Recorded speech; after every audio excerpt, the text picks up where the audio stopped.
I get quite a few questions about which guard size to use when you're doing a clipper cut. It's all personal preference, and honestly, all hair textures look different in different sizes. With Patch's hair, we usually start with like a 1 or a 2 for a few different reasons. I like to cut it short so the haircut lasts a little bit longer. But if you'll see on all of these clipper guards, they will have a number on there, and then it will also have a length. So for instance, like this one guard is 1/8 of an inch. Then you go up to a 2 guard and it's 1/4 of an inch. Then you go up 3 is a 3/8. Anyway, you go all the way up to you have a 4, a 6, and an 8. Now the reason there's not a 5 or a 7 is because with these nicer clippers, you can basically get the same lengths with your lever.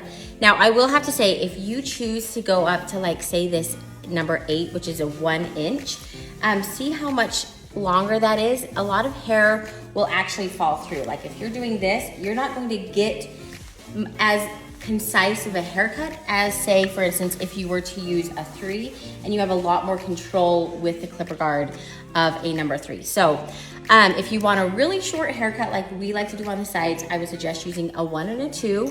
A medium length, I would do a 3 or a 4. You will not be able to see like the scalp with a 3 and a 4. And then if you just want to do like a longer length, you could do a 6 or an 8. Hopefully that helps.